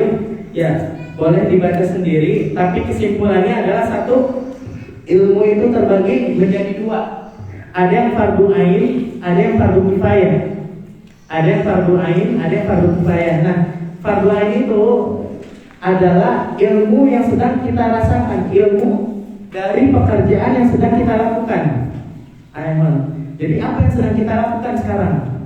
Yang sedang kita lakukan sekarang itu ilmu tentang pekerjaan tersebut itu hukumnya wajib ain. Misalnya kita sekarang jadi orang Islam, lagi bertauhid. Ya, kita dari mulai kecil ya sudah bertauhid, maka kita wajib belajar ilmu tauhid. Sekarang kita sedang memakai baju nih, Pak. Sekarang kita lagi sedang memakai baju, maka kita wajib mengetahui adab Islam pakai baju. Ya, kita sedang berbicara, maka kita wajib untuk mengetahui adab Islam dalam berbicara. Saya sudah menjadi seorang suami, maka saya wajib mempelajari ilmu adab Islam, kewajiban bagi suami. Lagi bujang nggak wajib ilmu itu. Ya, paham ya? Nah, saya sekarang ya saya nggak dagang sekarang. Ya saya nggak dagang, saya masih mahasiswa. Ya nggak dagang. Tapi kalau nanti saya dagang, saya wajib belajar bikin ilmu tentang dagang. Itu namanya ilmu hal. Boleh ditulis ya. Fardu ain di sini maksudnya ilmu hal. Istilah ilmu agamanya ilmu hal. Apa itu ilmu hal? Ilmu tentang pekerjaan yang sedang kita rasakan. Nanti kita mungkin istirahat mau sholat duha, maka kita wajib mempelajari ilmu sholat duha. Sholat duhanya hukumnya apa? Hukumnya sunnah. Sholat duha hukumnya apa? Sunnah. Tapi mempelajari ilmu sholat duha hukumnya wajib. Paham tak ya? Ya, nanti kita baca Quran ya. Baca Quran itu mempelajari cara membaca Al-Quran itu hukumnya wajib. Ya, paham ya? Itu ilmu hal. Nah, ilmu hal ini ya Evan jadi pedagang, pembisnis, jadi bos juga lagi. harus tahu fikih adabnya jadi bos Aiman. Ya, jadi bos harus tahu fikihnya. Ya, ini misalnya dalam bidangnya mempelajari sesuatu, melakukan sesuatu, maka harus mengetahui adab Islam, hukum Islam tentang pekerjaan spesialisasi yang sedang dilakukan. Paham Pak ya? Itu namanya ilmu hal. Jadi kata Rasulullah, kata ulama ijma, semua yang kita lakukan kalau bisa sesuai dengan ajaran Islam. Ya, paham ya? Seperti itu. Kalau mau jadi caleg, ya harus tahu juga hukum fikih Islam tentang mau jadi caleg dan seterusnya. Ya, seperti itu. Ya. Lanjut. Ya. Nah, yang kedua adalah ilmu ma'al. Boleh ditulis ilmu ma'al atau nama lainnya fardu kifayah. Ya, ilmu fardu kifayah. Ya, ilmu fardu kifayah. Ini nanti dibaca sendiri ya. Ini saya hanya ngejelasin globalnya ya. Insya Allah satu pertemuan 10 nasihat ya. Ilmu ma'al atau ilmu fardu kifayah. Apa ilmu ma'al atau ilmu fardu kifayah? Yaitu ilmu yang dibutuhkan kaum muslimin secara umum. Ya, walaupun dia pribadi belum membutuhkan. Ya, paham? Jadi misalnya gini, apa hukumnya ilmu jahit, Pak? Jadi ini bukan hanya ilmu agama aja, Pak ya. Ini menuntut ilmu ini di sini bukan hanya ilmu agama aja. Jadi apa hukumnya ilmu fotokopi, Ayman? Apa hukumnya ilmu fotokopi? Itu hukumnya fardu kifayah. Ya, ilmu percetakan, apa hukumnya fardu kifayah ya? Ilmu masak, ya, itu hukumnya fardu kifayah. Ilmu menjahit, itu hukumnya fardu kifayah. Ya, ilmu politik, itu hukumnya fardu kifayah. Keuangan, ekonomi, isu pertanian dan seterusnya itu ilmu bengkel dan seterusnya itu ilmu fardu kifayah. Jadi kita mendalami ilmu tersebut, hukumnya fardu kifayah. Ya, dapat pahala. Jurusannya jurusan desain, ya. Jurusannya kalau kuliah jurusan ekonomi, jurusan perbankan, jurusan komunikasi. Ya, itu semuanya ilmu fardu kifayah dan dapat pahala. Dan harus ada yang terjun ke situ, walaupun dia pesantren. Ya, jadi orang yang lulusan pesantren ya nggak wajib jadi ustadz ya. Ya ada seorang murid pesantren ya, saya kenal ya, dan saya dekat dengan beliau ya. Itu mewajibkan ya, pesantren terkenal mewajibkan santrinya ya secara eksplisit ya, bilang ke wali murid semua lulusan santri pesantren ini harus jadi ustadz. Ya, menurut saya nggak bijak Ustaz Judi. Gimana pendapat Ustaz Judi? Ya, maksudnya nggak semua lulusan Universitas Islam Madinah jadi ustadz. Nggak semua lulusan pesantren jadi ustadz. Nggak semua. Ya, semua ada jalan hidupnya masing-masing. Bahkan passionnya aja punya masing-masing ya. Kata Imam Ibnu Hajar Haytami kayak gini. Imam Ibnu Hajar Haytami, muridnya Imam Zakaria Al-Ansori, muridnya Imam Ibnu Hajar Asqalani, terus sanadnya kalau mau saya sebutkan sampai Rasulullah. Nah, beliau bilang apa Imam Ibnu Hajar Haytami? Kalau andaikan ya, semua orang muslim disuruh mendalami ilmu agama jadi ustadz kiai semua, maka dunia ini akan hancur. Kata Imam Ibnu Hajar Haytami. Jadi andaikan ya, simpelnya apa kata Imam Ibnu Hajar? Kalau andaikan semua disuruh jadi ustadz ya repot Ustaz. Nanti masa pada mau ceramah semua saya akan dengerin Ustaz. Ya nanti di musola pada perebutan nih. Yang megang mic-nya pada perebutan. Nanti yang cetak buku siapa ya? Kemudian yang jahit baju siapa ya? Yang ngebangun masjid ini siapa gitu. Makanya kata Imam Ibnu Hajar Haytami, kalau semua disuruh memahami agama utuh, dunia ini akan hancur. Jadi memang agama ini yang menyuruh kita untuk belajar ilmu agama, tapi bukan menjadi ustadz ya. Bukan menjadi ahli dalam ilmu agama. Nah, semua masing-masing punya perannya masing. Yang desain juga ada perannya ya, untuk Islam dan untuk negara ya, paham ya. Jadi kuliah nggak usah dipaksa ya. Ya, anak juga kecenderungannya nggak usah dipaksa. Nih kita orang tua nggak usah maksa jadi ustadz ya. Gara-gara kita lagi asik ngaji ya, baru hijrah mungkin, atau lagi menggeluti pelajaran ilmu agama ngaji, anak kita jadi dipaksa untuk jadi ustadz. Ya alhamdulillah, kalau menurut saya sih yang penting hafal Quran lah. Yang penting hafal Quran, mungkin masuk pesantren wajib ya. Maksudnya kalau bisa prioritas lah, masuk pesantren, hafal Quran, ya mungkin memahami bahasa Arab. Setelah itu ya terserah mau jadi apa. Bahkan kuliah pun terserah mau jadi apa. Gak harus, jangan dipaksa. Kalau dipaksa nanti jadinya malah nggak baik. Dan memang agama pun nggak maksa. Yang penting sholat, adab Islam, tetap menuntut ilmu, cinta Islam, loyalitas kepada Islam, dan cukup. Ente mau jadi dokter silakan, dokter yang loyal kepada Islam. Apapun profesi anak kita silakan, kecenderungan anak kita silakan ya, kita support ya. Yang penting jiwanya jiwa ustadz. Jangan sampai profesinya ustadz, jiwanya jiwa pengemis ya. Jiwanya jiwa kaum rebahan ya. Ustadznya profesinya ustadz, otaknya ustadz, bacaannya ustadz ya. Jiwanya jiwa kaum rebahan. Ya nggak bagus. Jiwanya jiwa pengemis ya. Jiwanya tukang minta-minta. Ya mau kayak gitu anak kita? Ya enggak. Anak kita udah kita serahkan kepada anak kita. Yang penting dia mau kebaikan, yang penting dia mau belajar menuntut ilmu dan melanjutkan memberikan manfaat kepada orang lain. Kok sampai ke situ ya? Tadi di mana? Fardu kifayah ya. Oh, fardu kifayah ya, fardu kifayah. Itu namanya ilmu ma'al, Pak. Ya semua ilmu itu bermanfaat. Ya semua ilmu itu insya Allah bermanfaat. Ya lanjut. Ini 15 menit lagi Pak ya, 15 menit lagi. Kayaknya buka. Ya jadi ilmu ma'al, ilmu fardu kifayah itu tugasnya santri. Ya tugasnya santri. Ya tugasnya mahasiswa nih, teman-teman rekan-rekan dari STIG ya, tugasnya para ustadz. Ini ilmu ma'al, makanya nih ustadz nih, masya Allah, tabarakallah. Ini sebenarnya teladan sih. Ini kita nih yang hadir nih diberikan teladan. Ustadz Junti ini LCMA ini. Ustadz Junti LCMA, ilmunya subhanallah, sastranya masya Allah. Tapi beliau masih mengerjakan ilmu ma'al. Ya, ini dalil bahwa ilmu ma'al itu enggak ada habisnya ya, tetap harus menuntut ilmu sampai akhir hayat. Ustadz Hafid juga, Ustadz Hafid itu teman saya ya, teman ngopi di sekamar. Ustadz Hafid ini tapi jauh-jauh dari Bekasi datang ke sini. Ya kalau dulu di UIM sih tinggal naik lift ya.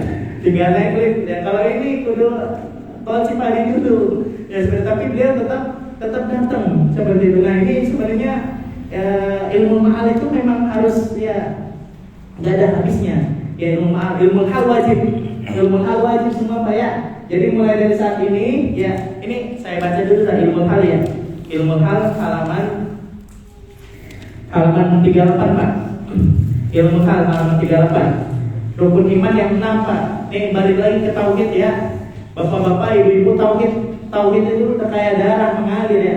Denyutan jantung nih tauhid ini. Jadi kalau bisa yang komprehensif Pak tauhidnya. Maaf, punten, bukan hanya manhaj saja.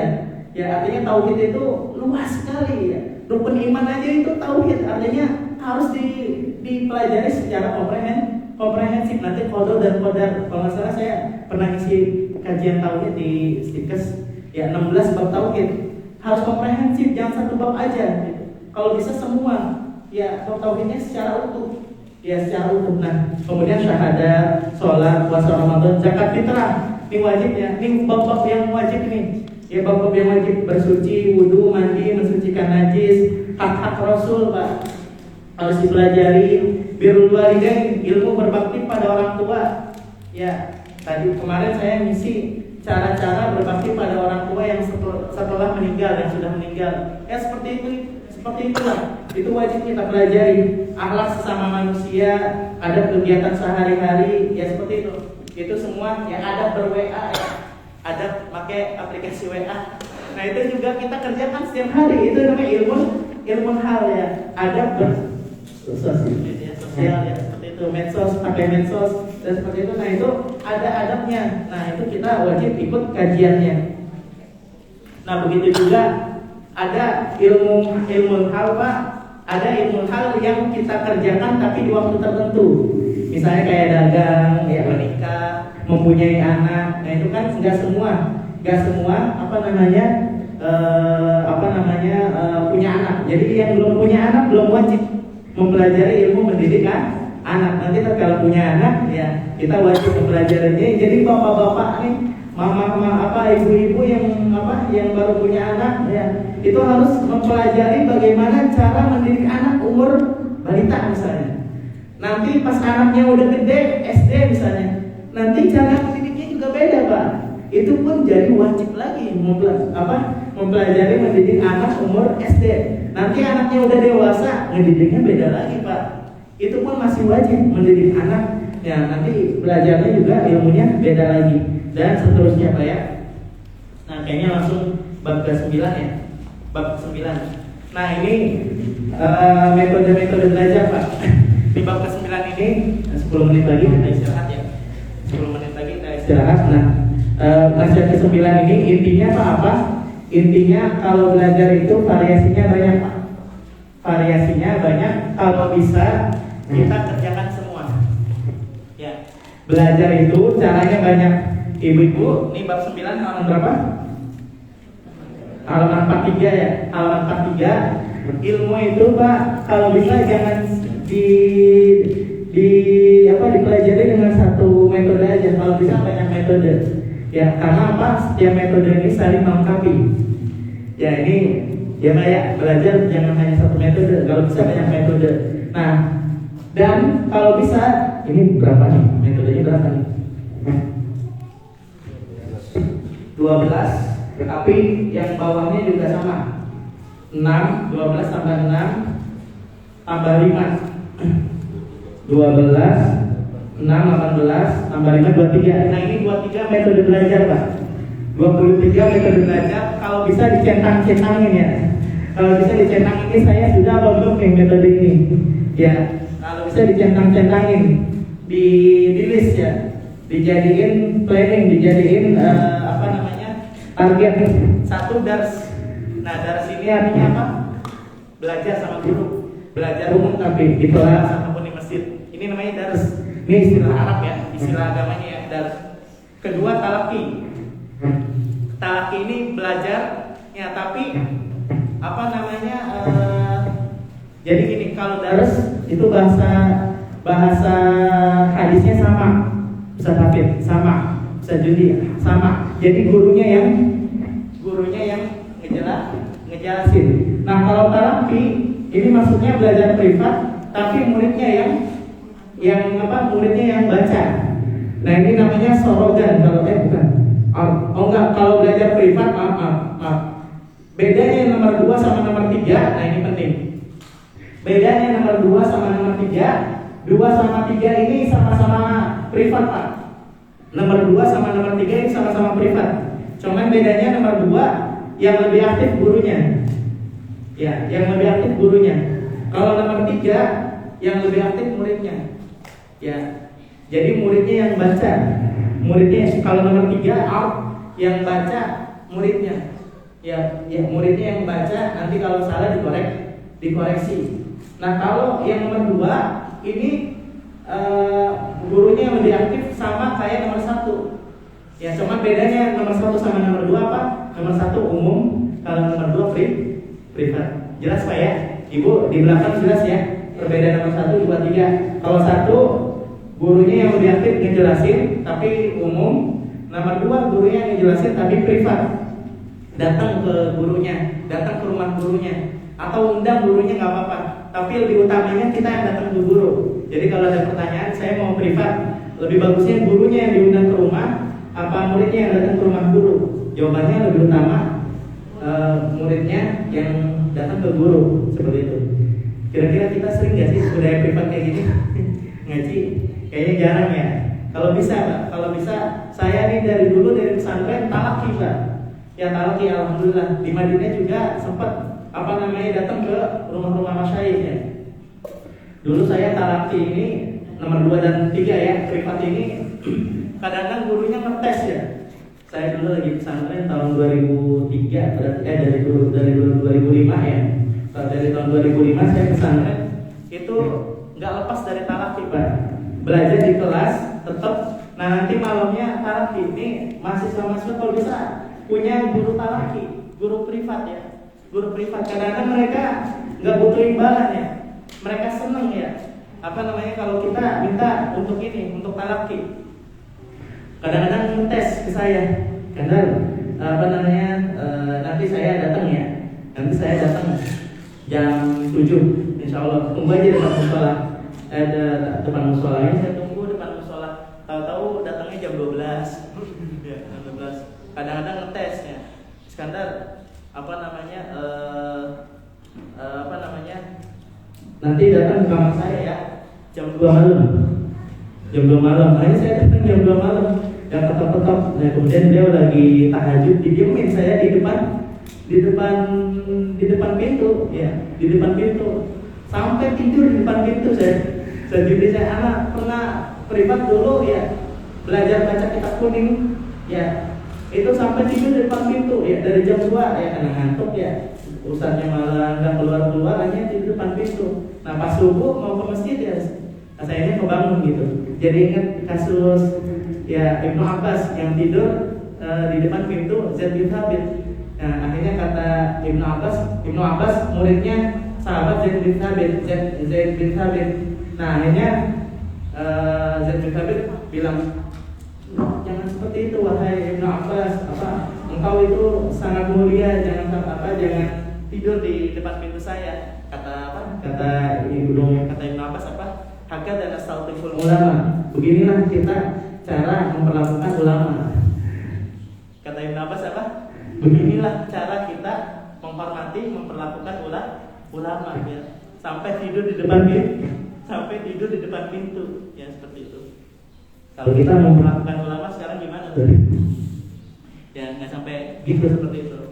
Begitu juga adab duduk di depan ulama ya, di Madinah, kemudian di Mesir, di tempat-tempat yang lain ya sangat lumrah Pak, sangat lumrah sekali kalau guru duduk di sini di kursi, yang muridnya duduk di bawah bahkan sampai di kaki gitu, sampai di kaki.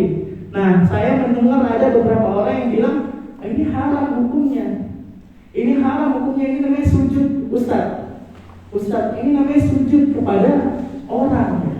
Paham kan ya maksud saya? Jadi gurunya mah duduk di kursi, ya hadirinnya duduk di samping begini, bahkan mereka di kaki, ya karena kan penuh ininya.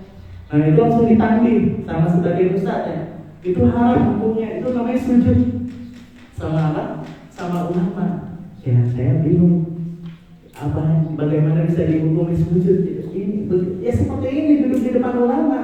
Ya seperti itu, bahkan para ulama ya bilangnya najlisu ala aqdami as-sahabah. Kata para ulama tabi'in, kami duduk di kakinya para sahabat. Artinya Bapak ya seperti ini. Ya soalnya ya saya pernah ditahdir.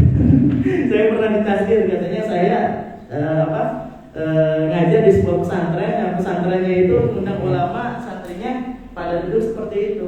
Ya nggak ada yang salah Pak, Bu, nggak ada yang salah. Saya ini sekarang juga nggak salah ini Pak. Saya duduk di kursi, maksudnya ini duduknya mungkin di itu, nggak ada yang salah karena ini memang normal seperti itu. Di Madinah, ya, kalau andaikan itu kesyirikan, wah di Masjid Nabawi syiriknya berapa kali itu, banyak banget. Ya karena memang duduknya seperti itu Pak. Jadi itu bukan hakada nastaltiful ulama kata Ibnu Abbas itu. Sampai tidur di depan pintunya Zaid bin Thabit. Seperti itu. Kata ulama kalau engkau kata Imam Suyuti kalau kamu memberikan dirimu 100%, kalau kamu memberikan 100% dirimu untuk ilmu, maka ilmu akan ngasih kamu setengah. Ya. Tapi kalau kamu ngasih setengah dirimu kepada ilmu, maka ilmu ngasihnya enggak bakal ngasih apa-apa. Yang tanya ilmu berat Pak. Ilmu berat kudu serius dan adabnya pun kudu benar seperti itu. Nah lanjut. Nah kemudian keempat, membaca mandiri. Nah ini juga penting Pak ya. Kalau bisa membaca mandiri, kemudian menghafal, murojaah. Nah murojaah ini baik murojaah hafalan atau murojaah pemahaman. Jadi pemahaman juga butuh di murojaah Pak. Ustaz, pemahaman butuh murojaah ya seperti itu. Imam Muzani Pak itu baca kitab Ar-Risalah di murojaah 500 kali. Ya 500 kali nanti dibahas di sini. Pokoknya inilah setelah nasihat mulai dari nasihat ke-10 ini isinya cerita Pak. Nasihat ke-10 ini udah mulai isinya cerita. Dari nasihat 1 ke 9 gak ada cerita. Karena terlalu luas ya. Kalau dikasih cerita banyak ceritanya. Kemudian tasmiyah ini jelas ya, kita ingin tahu hafalan. Kemudian sama, nah ini juga penting Pak, sama gurunya. Kalau bisa kita pun sama temen tasmih ke kita tasmih ke temen. Nah itu metode menghafalnya. Ya metode belajar yang benar seperti itu. Nasab itu menyalin buku Pak, menyalin buku. Saya dulu di pesantren begitu Pak. Saya di pesantren dulu begitu. Kalau ke tukang fotokopi dilihat dulu, kamu mau kemana? Mau ke pasar ngapain? Fotokopi. Fotokopi apa? Fotokopi buku. Coba lihat dulu bukunya. Bukunya 70 halaman aja, nggak boleh fotokopi, salin. Paham Bu ya? Pak, salin Pak, salin. Ya jadi yang di fotokopi nggak ayoan, jadi disalin. Disalin ya. Ya dulu ya Imam Imam Ad-Dahabi ya. Imam Ad-Dahabi ngarang kitab namanya Syiar A'lamin Nubala Sajudi. Syiar A'lamin Nubala yang pernah saya ceritain di Masjid Jalak sana, 30 jilid bahasa Arabnya Pak. 30 jilid ya. Punya saya ada di SNK. Pernah ke perusahaannya.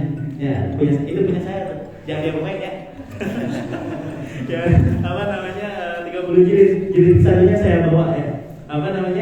Itu 30 jilid. Imam Dahabi pengarangnya Imam Dahabi. Dia ditulis ulang. Ditulis sama beliau. Ditulis langsung sama beliau. Ya, ditulis habis itu Imam Dahabi suatu ketika kere, nggak punya duit. Akhirnya siapa yang mau beli kitab saya tapi kopian tulisan saya. Akhirnya dibeli. Akhirnya beliau tulis ulang. Kalau mau ngajar cara A'lamin Nubala, nulis ulang tuh kitab tersebut. 30 jilid Pak. Kira-kira ini buku disalin aja tuh ya. Jangan dicetak. Kira-kira kuat Bu, nyari 280 halaman Bu. Ya seperti itu. Nah, ya ternyata memang itu metode belajar Pak. Jadi kalau mau mempelajari suatu kitab, ya udah salin aja.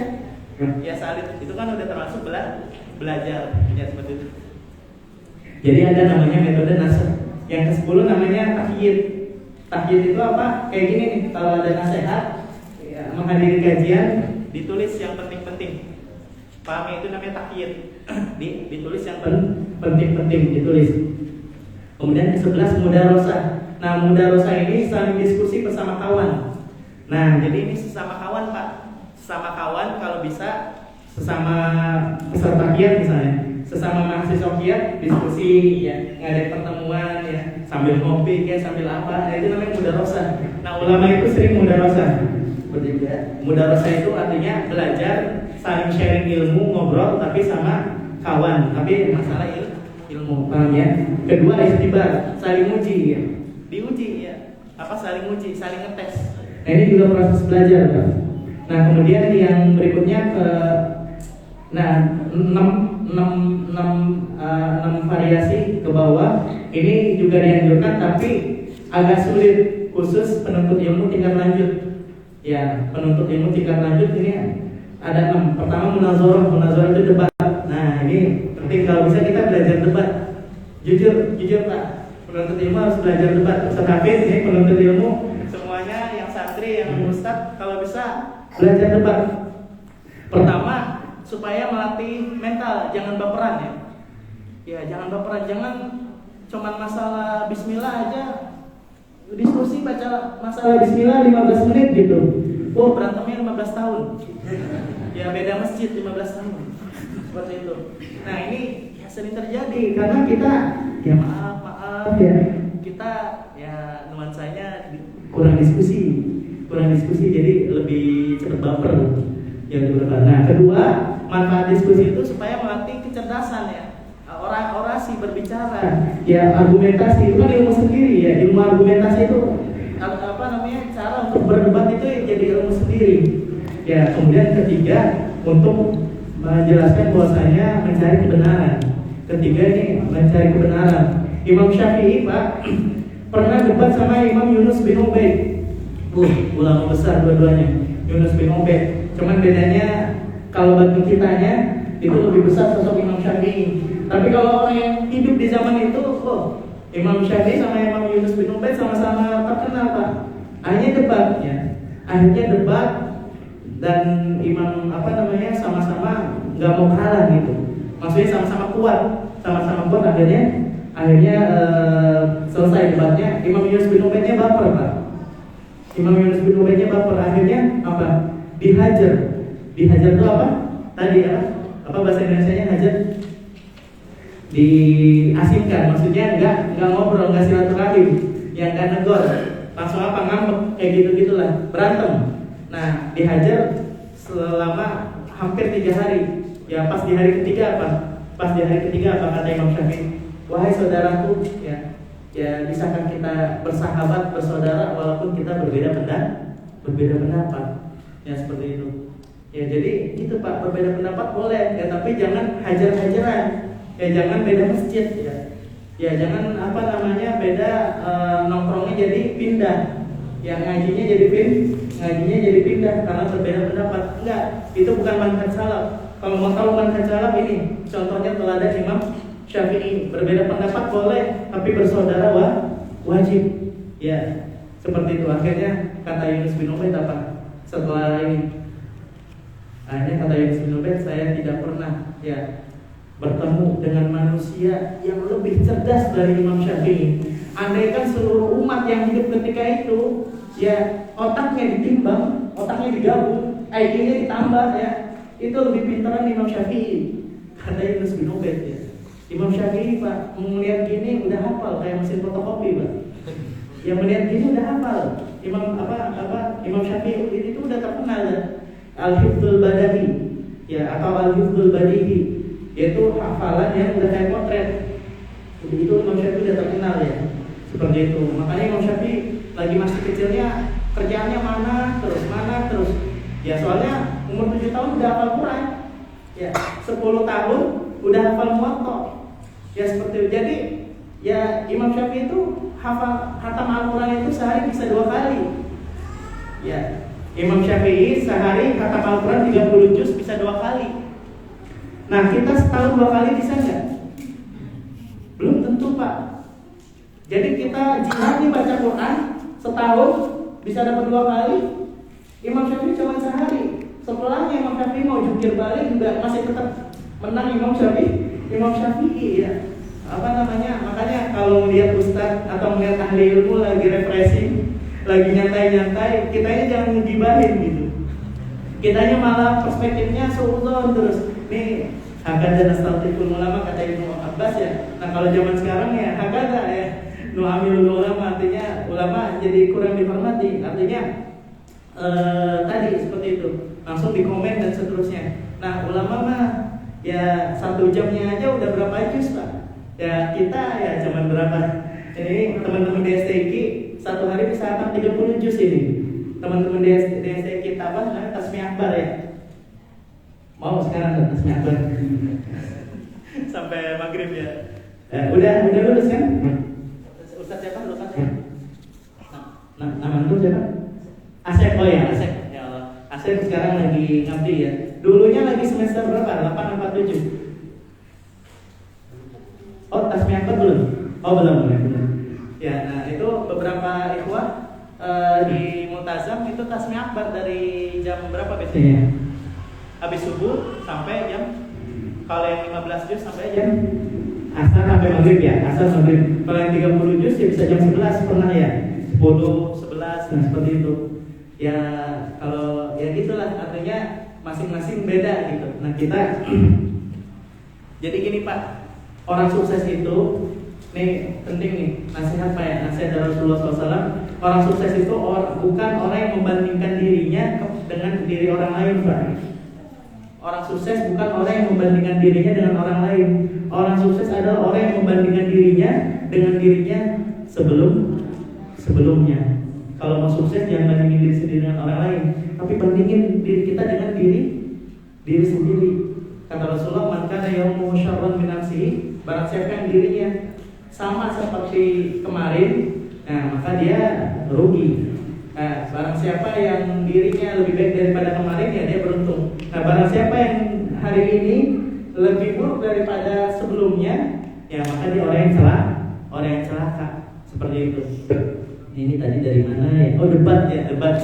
Ya, debat Imam Syafi'i, Masya Allah, tadi pinternya minta ampun ya. Kemudian musabaqah, lomba juga salah satu metode belajar. Kemudian bahas riset Pak, riset, bikin bahas itu salah satu metode belajar. Wasaf itu mereview sebuah buku. Kemudian nakab itu mengkritisi sebuah buku. Nah, kemudian 6 mukorona ini mengkomparasi sebuah ilmu atau teori. Ya, nah ini semua kalau bisa ya 6 ini nih, kalau bisa ini sebenarnya penuntut ilmu lanjut ya. Ini kalau bisa para santri, para mahasiswa 6 ini dilakukan gitu. Nah, kemudian selanjutnya metode belajar metode ngajar. Nah, jadi kesimpulannya apa? Semua metode ngajar itu pun termasuk dalam proses belajar. Jadi ngajar itu pun belajar, paham ya? Orang yang ngajar itu termasuk dalam proses belajar dia. Pertama tabligh, syarah, kemudian tadris itu mengajar di masjid, di kelas ya. Kemudian khutbah, imla, mendikte, kemudian menyusun, mengarang, dan seterusnya. Mungkin cukup sekian, ikhwan semuanya. Kita lanjutkan setelah di sesi kedua ya. Istirahatnya berapa menit Ustaz Fajar? 10 menit berapa? 10 menit ya. Insyaallah istirahatnya 10 menit, kita lanjut